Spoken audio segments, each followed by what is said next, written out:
সভাপতি, শ্রদ্ধাভাজন জননেতা জনাব ডক্টর সৈয়দ আব্দুল্লাহ মোহাম্মদ তাহের, আজকের এই প্রোগ্রামের সম্মানিত বিশেষ অতিথি, বাংলাদেশ জামাত ইসলামী কেন্দ্রীয় নির্বাহী পরিষদের অন্যতম সদস্য, সংগ্রামী সহকারী সেক্রেটারি জেনারেল, বরিশাল অঞ্চলের সম্মানিত তত্ত্বাবধায়ক, আমাদের একান্ত শ্রদ্ধাভাজন জননেতা জনাব অ্যাডভোকেট মোয়াজ্জেম হোসেন হিলাল, বাংলাদেশ জামাত ইসলামের পটুয়াখালী জেলার 4 আসনের সম্মানিত 3 জন অন্যান্য সংসদ সদস্য পদপ্রার্থী, উপস্থিত জামাত ইসলামী ছাত্র শিবির সম্মানিত নেতৃবৃন্দ, উপস্থিত আজকের অনুষ্ঠানে সম্মানিত সুধী মণ্ডলী, বিশিষ্ট শিক্ষাবিদ, সাংবাদিক, লেখক, সাহিত্যিক, ওলামায়ে কেরাম, তরুণ যুব সমাজের প্রতিনিধিবৃন্দ, আমার সামনে উপস্থিত সম্মানিত পটুয়াখালী, ঢাকায় যারা অবস্থান করেন ঢাকাস্থ পটুয়াখালীবাসী, আসসালামু আলাইকুম ওয়া রাহমাতুল্লাহি ওয়া বারাকাতুহু। ওয়া আলাইকুম সালাম।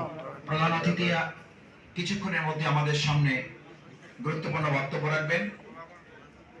আমি আজকের এই প্রোগ্রামের একজন সাধারণ কর্মী হিসাবে আমাকে যে আপনারা সভাপতির দায়িত্ব দিয়েছেন সেজন্য আপনাদের প্রতি আন্তরিক কৃতজ্ঞতা জানাচ্ছি, এবং আপনারা আজকের এই ফোরামের আহ্বানে সারা দিয়ে জুমাবারের নানান ব্যস্ততা সত্ত্বেও ব্যক্তিগত, পারিবারিক, সামাজিক বিভিন্ন কাজে আপনারা সম্পৃক্ত থাকার পরেও এই ফোরামের আহ্বানে সারা দিয়ে এখানে উপস্থিত হয়েছেন। আপনাদের প্রতি আন্তরিক ধন্যবাদ এবং কৃতজ্ঞতা জানাচ্ছি, মোবারকবাদ জানাচ্ছি।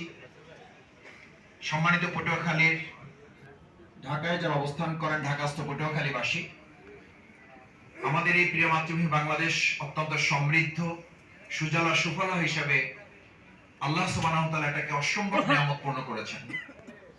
তার মধ্যে আমাদের প্রিয় পটুয়াখালী জেলাকে অসম্ভব নিয়ামত পূর্ণ করেছেন আরো অনেক কারণে। তার মধ্যে আল্লাহ তাআলা আমাদেরকে যে বিশেষ এক উপকরণ দিয়েছেন, যেটাকে আমরা বলে থাকি আমাদের গোটা বাংলাদেশের জন্য নয়, গোটা পৃথিবীর মানচিত্রে আমাদের এই পটুয়াখালীর কুয়াকাটার যে সৌন্দর্য নগরী এবং আমাদের এখানকার যে সম্পদ, এই সম্পদকে কাজে লাগালে শুধুমাত্র পটুয়াখালী নয়, শুধু বাংলাদেশ নয়, আমরা পৃথিবীর মানচিত্রে বাংলাদেশকে একটা সমৃদ্ধ বাংলাদেশ হিসাবে উপস্থাপন করতে পারব। আমাদের পটুয়াখালীতে শুধুমাত্র সম্পদ দিয়ে আল্লাহ তাআলা সমৃদ্ধ করেছেন তা না, আমাদের পটুয়াখালী সম্পর্কে কথিত আছে গোটা বাংলাদেশ আলেম ওলামা, পীর মাশায়েখদের বরকতে ধন্য একটি বাংলাদেশ। তার মধ্যে আমাদের দক্ষিণ অঞ্চল, বিশেষ করে আমাদের প্রিয় পটুয়াখালী অঞ্চল, অসংখ্য আলেম ওলামার পদচারণায় মুখরিত একটি জনপদের নাম হচ্ছে আমাদের প্রিয় পটুয়াখালী জেলা।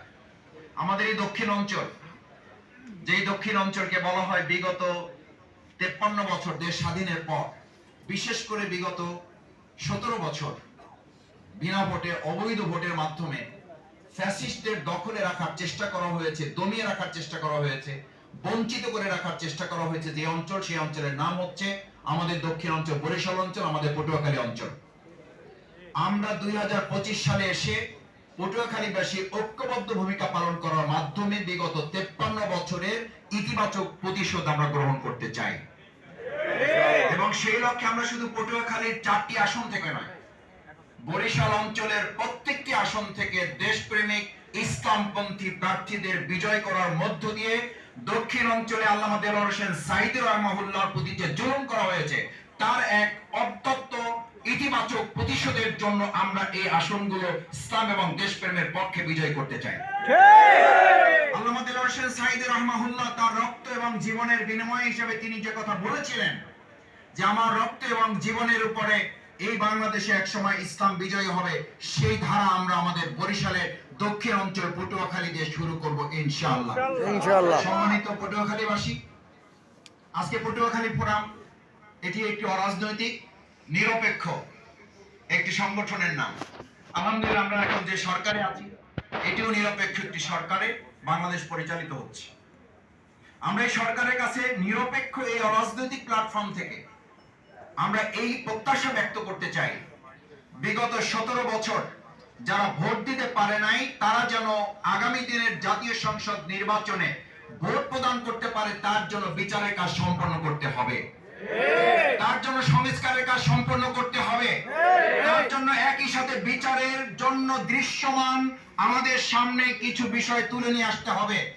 তার জন্য অবৈধ অস্ত্র উদ্ধার করার কাজ সম্পন্ন করতে হবে, কালো টাকা উদ্ধারের কাজ সম্পন্ন করতে হবে, অবৈধ অস্ত্রগুলো উদ্ধার করে একটা সুষ্ঠু অংশগ্রহণমূলক নির্বাচনের